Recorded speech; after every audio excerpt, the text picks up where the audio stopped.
So in the previous video, we went ahead and ran our Hello World application on the emulator on the computer. So what I want to do now is show you how to run it on a physical Android device. So you need to have already installed your drivers and configured your Android device. If you're on a Mac, it's easier because you just need to plug it in.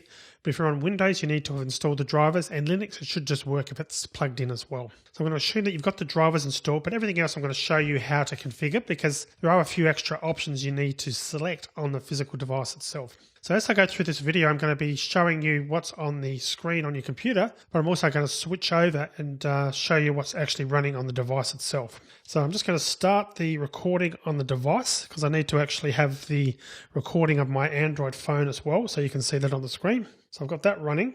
So what I'm going to do now is you need a USB cable. One end plugs into your phone and the other end actually plugs into the device itself. So I'm going to show you the device on screen now. And I'm going to I'm going to insert the cable and we should get a message on the screen. And you can see that's coming up and it's saying allow USB debugging. And it's got a number, the computer's RSA key. That number will probably be different for your computer. But the important thing is you need to click on always allow from this computer, number one, and then secondly, click OK. So once we've done that, we've given access to this phone so that it can actually be used to run our test applications. So the next thing we'll do is we'll run it again. So we'll go back up to our run menu. We can either do it that way, or of course we could have gone over to Tools and Run that way, which will bring up the menu again and then we can run it. So I click on Run now.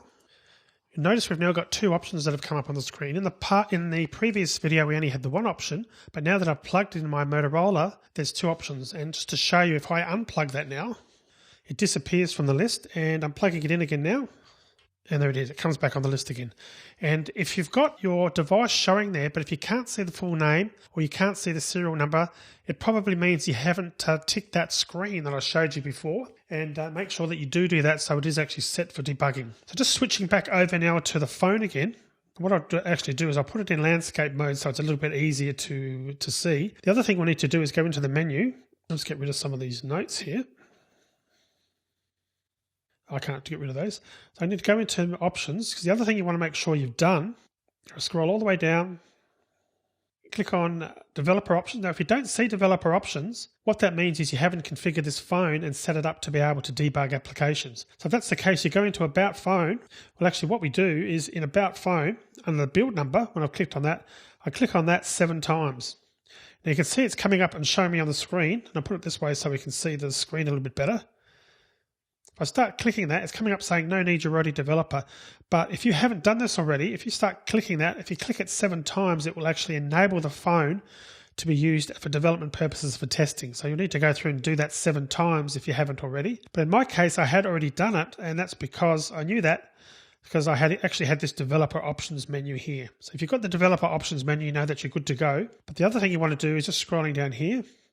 You need to make sure USB debugging that you can see on the screen is actually enabled. If that's not enabled, you probably may see part of your device showing on the screen, but it won't show up properly or may not show up at all. So make sure those two things are done. Both the developer options is set up and enabled. That's assuming you have got the developer options menu. If you can't see that developer options menu, go into your About Phone, scroll down the bottom and start clicking 7 times on the build number, and it'll come up and say you've now been enabled. So I'm going to assume that you've actually done that. So that's all good to go. So I'm going to exit out of that now. Next, now let's actually run this application. So to run the application, I'm just going to click on Motorola Nexus 6, whatever the name of your device is, you'll obviously click on that. Now you don't actually need to be running API 23 on your phone. So if you're running API 16 or higher, remember that we chose API 16 as our minimum SDK, you'll be able to run this program on your phone. If you're running API 15 or earlier on your phone will probably not even show up in the list because it'll only show up if it's a device that is able to run the application as you've defined it. So depending on how old your phone is, you may actually not be able to run it at all, or you'll have to go back and change the settings as you saw me do at the start of the video and change it so that you're running an older minimum SDK. But 90% of cases these days with phones, the API 16 that we selected at the start of the video when we went through and actually configured this project, this Hello World project, will be sufficient and it will work. So in my case, I'm going to select on Motorola Nexus 6 and click on OK. And that should now run on the device.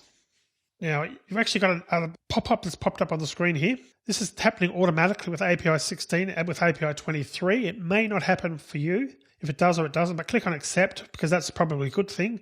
We're checking device activity for security problems. I'm going to click on accept. And we'll just let it go through. And you can see it's now running. And if I just put it sideways, you notice how the application by default automatically is working sideways as well. So that's our Hello World application running on, in this case, it's on a Nexus 6 phone, which is running Android Marshmallow. And I can click on the little menu to the top left-hand corner, by the way, and I can still see that. So that's all working nicely.